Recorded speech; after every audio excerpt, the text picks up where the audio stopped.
Welcome to another edition of the Gridiron Report. I'm Jarret Johnson, and we're breaking down the position groups one at a time. This is next in the line. We've talked about quarterbacks, we've talked about defensive line, we've talked about running backs. Now it's time to talk about the linebackers. And what's crazy is that I think if you're on the outside, if you're on the outside, the inside, side by side, whatever you want, however you want to look at it, I think if you look at which position group is probably the deepest, the most talented, the most experienced, most accomplished, however you want to, call it, whatever you want to call it, it's probably the linebackers this year for Texas Tech. Which I think, if you're not familiar with this roster, or if you're not in the conference, then I think that would surprise you, But it's the case, and I see it's not just us saying that. It's not just the Tech coaches. It's not just us media regurgitating stuff. It's not just us drinking Kool-Aid. You see other conference teams in their previews of the season say, look, best linebacking position groups, best running backs, and Texas Tech is in almost every one of those linebackers, as they should be. I mean, generally you look at it, it's Iowa State, Baylor, and Tech have those linebacking cores where you're just like, whoa, man, they got some dogs, as a lot of the coaches like to say.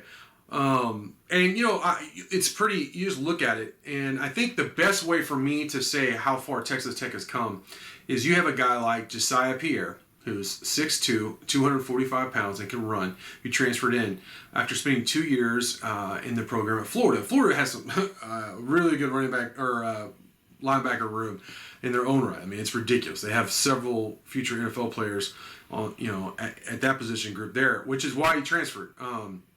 He was still getting on the field despite all that depth, and played well. But he still has, I think, 3 or 4 years of eligibility remaining, despite spending 2 years at Florida. And normally, this is a guy that we would hail as, this is the guy. He's the stud. He's going to be one of your best players on defense. He's third string on this roster. Okay, right now, they like him. I think he has a very good chance of being a future star, but there's so many good players ahead of him, veteran players ahead of him, that's where he's at. I mean, this is a program that brought in, let's just say, like a Luke Stice, walk-on fullback from Houston, and was like the guy that was being previewed at linebacker. They've turned running backs to linebacker and asked them to start.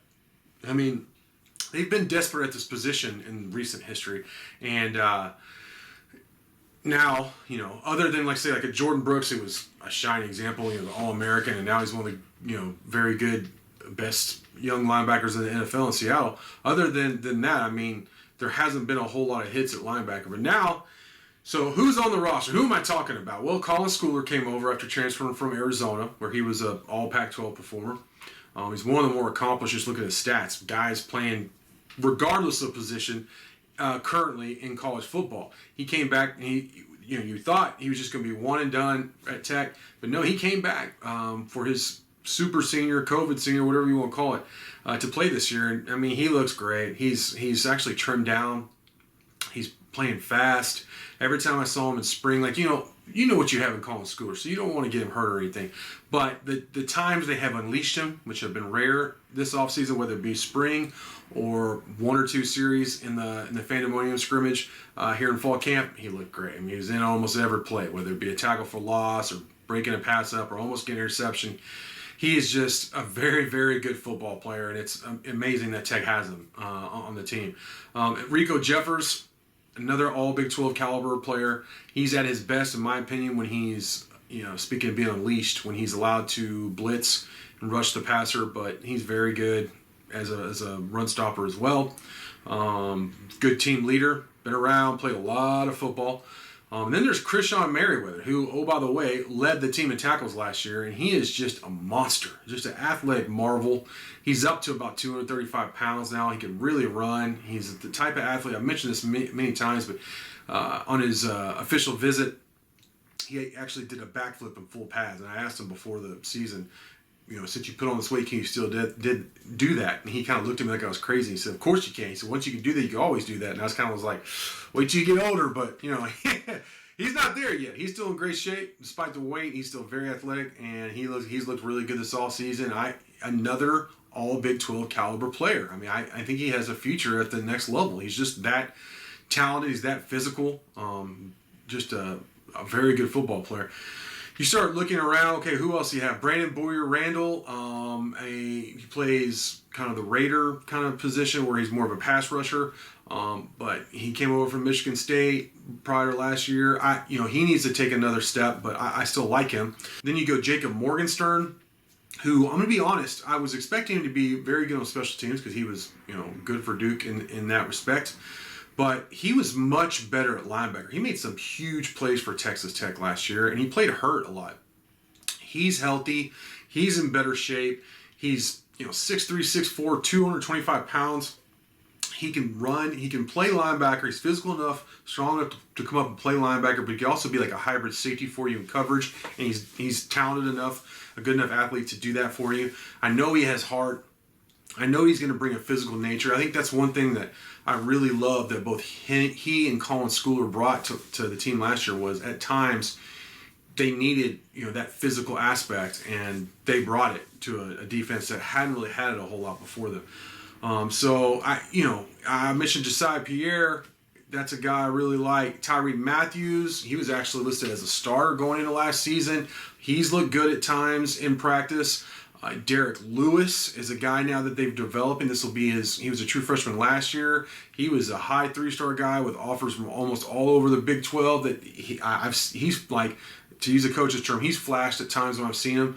I think he's going to be a player at some point. It's just normally this guy type of dude would be starting already and thrown to the wolves getting beat up like Jordan Brooks was his first couple of years.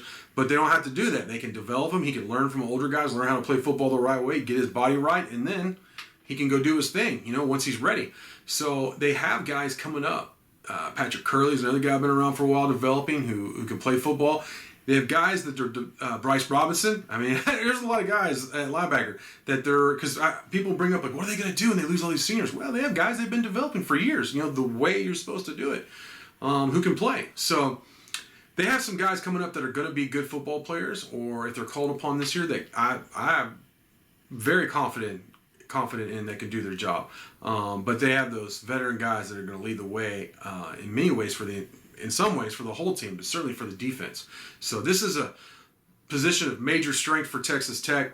I'm really excited about it. I love as a football fan, I love watching linebackers, specifically the position that Christian Merriweather plays in terms of being that scraping sideline to sideline, run stopping linebacker. And that's why I loved watching Jordan Brooks when he was here, because I thought he was great, and obviously he is. That's just, to me, that's one of the most entertaining aspects of the sport. So these guys certainly know how to do it. They're very entertaining, and like I said, a major strength of the team. So I can't wait to see them play this year. But with that, I want to thank you for watching, and until next time.